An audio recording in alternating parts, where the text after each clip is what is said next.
Hi, good afternoon. So, I'm coming from India, but out here I do not represent India. I literally represent half the world where there are huge issues of hunger, there are huge issues of inequality, there are huge issues on very, very basic, just the way we live our life. So, very, very basics of that particular life. The fact remains, as we often say, that when you talk about the growth can only happen if we know that how to survive. For a large part of the world, even today, survival is an issue. My next 15, 20 minutes are going to be a bit disturbing because reality is always disturbing. I will not paint any rosy picture out here. I will talk about certain issues which are bothering a large part of the world. I come from India, that's why I will be giving you some of the examples of India. But the fact remains that you can actually find these stories in many, many parts of the world, primarily in this particular area, which is called Asia, and also in Africa. We work on a very, very basic issue of clothing. Clothes to people. Looks very mundane. It's not a subject at all. When you talk about three basic needs of humankind, you do say food, cloth, and shelter. But when you talk about development issues to work on, you have some 100, 150 issues from domestic violence to global warming. You will never find clothing written as a subject. Either cloth is given as donation or charity, or you literally wait for a disaster to happen. And when an earthquake, flood, and now tsunami happen, all of us get into the act of collecting clothing and giving it to the people. So my basic issue was, if you say it is a basic need, why the people of the financially poor communities need earthquake or flood first, and then you give away clothing? If earthquake is a disaster, flood is a disaster, how come winters are not a disaster? Why don't we have figures of people who die or suffer due to lack of clothing? You also need to understand that in earthquake, the shake kills people. In flood or tsunami, the excess, the force of water kills people. In the cold does not kill people. Because if the cold kills people, even I would have died. I survived in a cold country like India, especially in winters. A lot of people died on the roads. It's not the cold, but the lack of clothing. So it's a highly preventable death. And we found that in the development sector itself, we do not have mention of this particular subject. I will give you a couple of disturbing examples, but that is again the reality, just to showcase how ignored is the subject and how important is the subject, just to change your perspective about it. Years back, just after doing my journalism, I was roaming around on the roads of Old Delhi. Suddenly, I see a rickshaw on which in Hindi, it was written "Lavaris last hone wala," which means a person who picks up unclaimed, abandoned, dead bodies. That's his full-time job. Obviously, as a journalist, it's a new story. I followed him, then spent about a week with him and his family. His blind wife, Amna Begum, Habib Bhai, this person. The full-time job used to pick up unclaimed, abandoned dead bodies, primarily of the migrated people who come to the city of Delhi in search of a job. And then, the city of Delhi has about almost 100,000 people homeless because it's a big country, it's a developing nation, and with its own issues. So a lot of people died due to various reasons. The local authorities, the children playing in the park, they will inform Habib Bhai. Habib Bhai with his blind wife would go, pick up the dead body, bring it to the crematorium. That's all. He was paid equivalent to about 3 Hong Kong dollar and 2 meters of white cloth per dead body. So when I was writing on him, when I was spending time with him, 2 statements came up. One, when Habib said that in winters my work goes up, many times I have so much of work that I cannot handle it. To my utter surprise, every 24 hours, Habib used to pick up 10 to 12 dead bodies. In the summers, the average used to be 4 to 5. His little daughter, 5.5, 6 years old, gave me the most shocking statement. She said, "When I feel cold, I hug the dead body and sleep. It does not trouble me. It does not turn around." In a fast-growing nation, with a lot of resources, with a lot of talent, in the capital, outside a hospital where you have a footfall of 5,000, 6,000 people on a daily basis, if a child is forced to sleep with a dead body to keep herself warm, what about the remaining part of the country, remaining part of the world? Just because we have never thought clothing is an issue, just because we never thought winters are a disaster. So we started working on it. Another problem came up, 2004, 2005, very taboo subject. The moment you talk about it, you giggle, you laugh, you make fun. But we said that every single woman across the globe needs a piece of cloth, which is now called a sanitary pad. But if you go to the history, if you go to large part of the world, women still use a piece of cloth. 2004, 2005, if you go on Google and type sanitary pad, sanitary napkin, you will find all kind of fancy products, not even a single major research in the developing nations, no problem statement, no solution.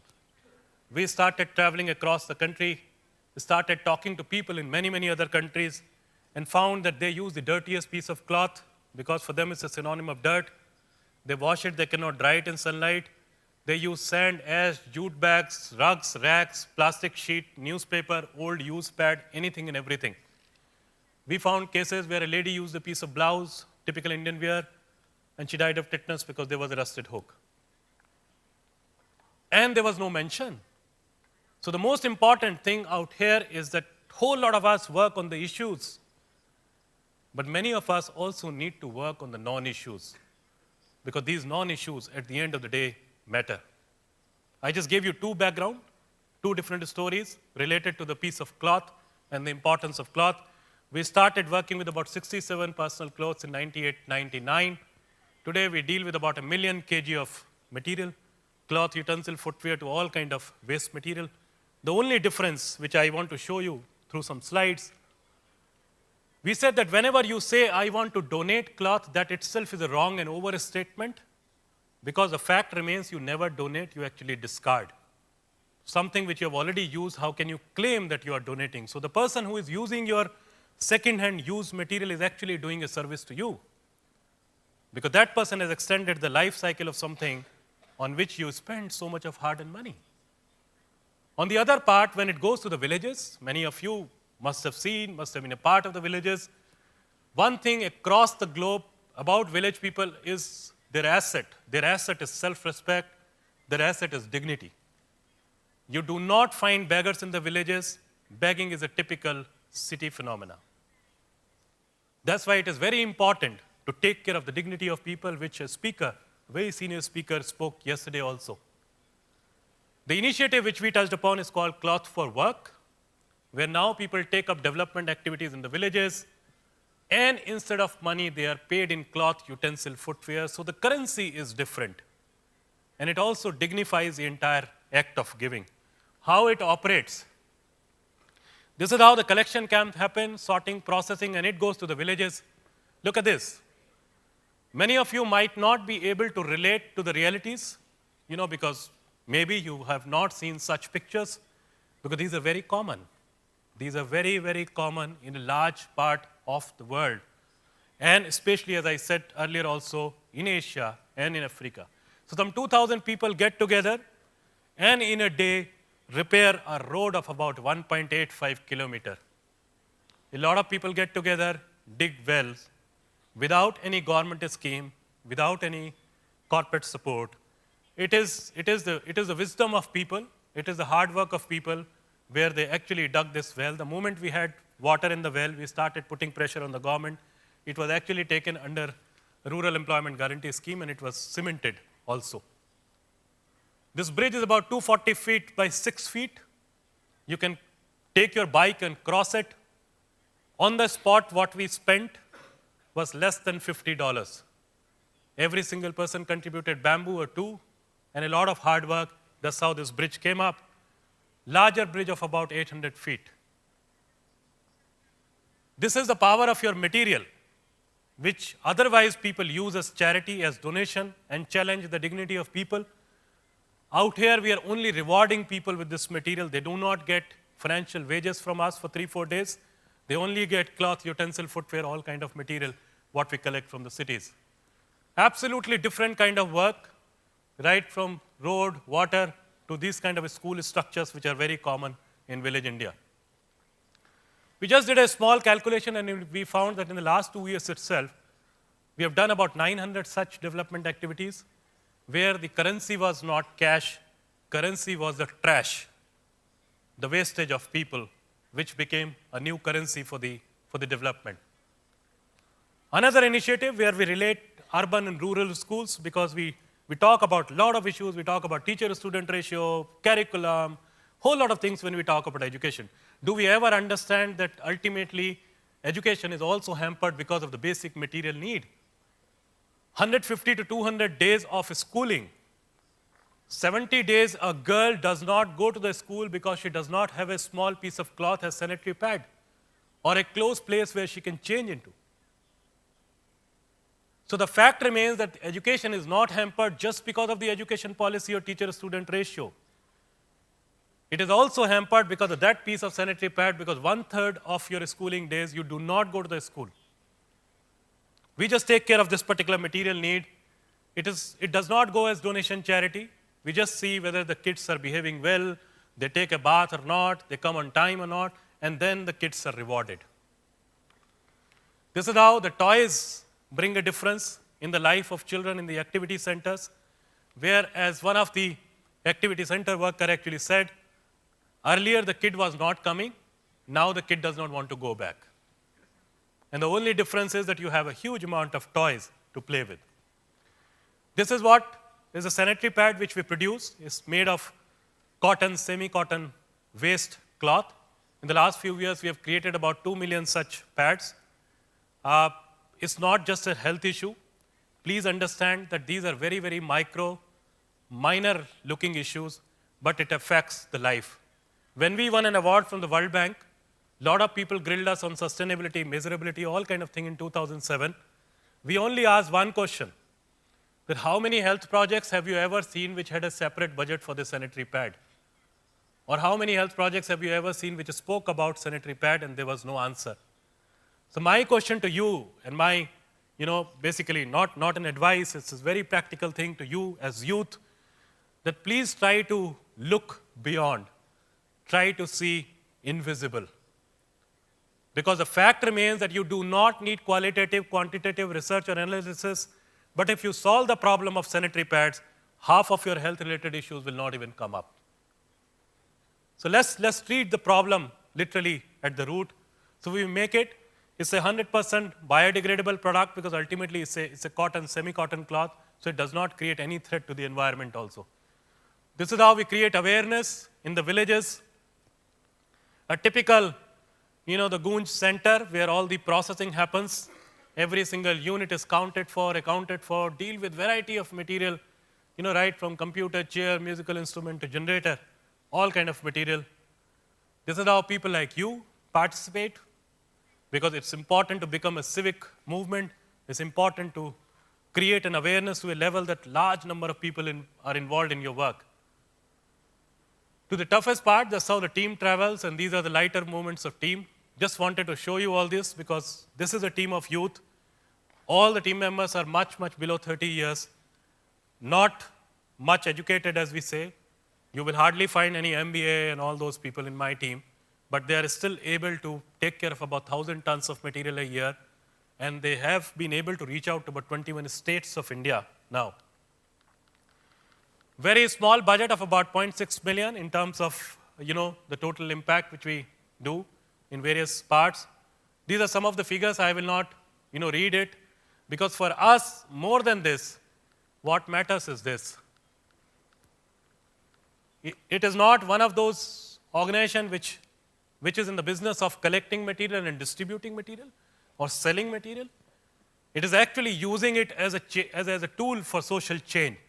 a tool to bring people together, a tool to tell people what are their basic rights, a tool for the civic participation, a tool to tell the citizens that first part they have to play and then they have to look to the government. It's not government's responsibility to do everything. The first part citizens need to take care. So if in the story of well, in the story of bridge, everywhere the citizens play the first role, and then the government and the machinery comes to take care of it. Some of the awards which have come to us in the last few years, as Noreen had already spoken, also a lot of enterprise kind of work which is happening on the basis of waste material, because when you collect material, a lot of wastage also come. And this is something which is creating a lot of employment in the cities and also in the rural parts. Look at this. This is actually your torn jeans, which is now converted into a school bag. So that was for the rural part, and this is for the urban part. So it is one of the oversized jeans, which now generates money for us, and also take care of the creativity of the people. We have our own brand, which is called Green by GOONJ.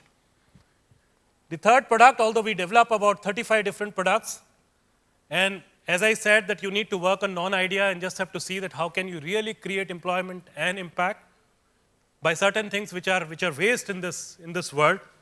This particular bag has 3 elements. Jeans, you know. This is your tie. So top of the tie is for the mobile. In many other designs, the bottom of the tie is for the pen. And this particular black strip, what you see, is actually your old audio and video tapes. Huge wastage. We all have moved to DVD, CD, pen drive, all kind of things, but that's still a wastage. That is what is converted into this strip. A series of other products, if you go on the website goonj.org, you will find all those. A skipping rope made out of old cloth, a ball, a wallet, and even if the last inch of cloth is there, it is converted into this small keychain. It creates a lot of employment all across. It also makes sure that 100% material is utilized, and it does not become a threat to the environment. It does not fill up the landfill sites. Before I move, in the last 1.5 minutes, it's a very common scenario. Many of you, most of you, have seen this kid. Maybe not the same face, but the same situation. When you see this kid, you feel pity,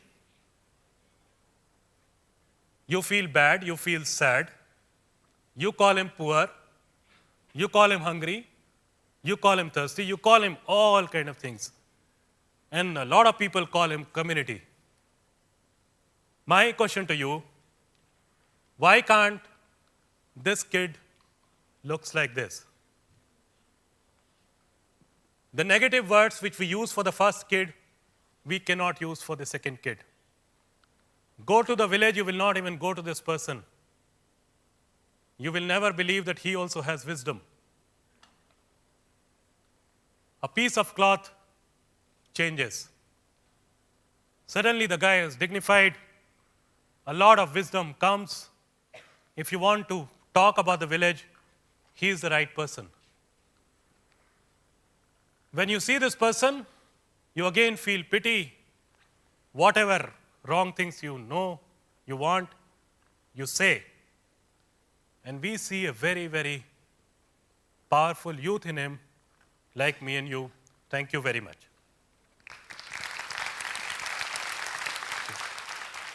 Thank you.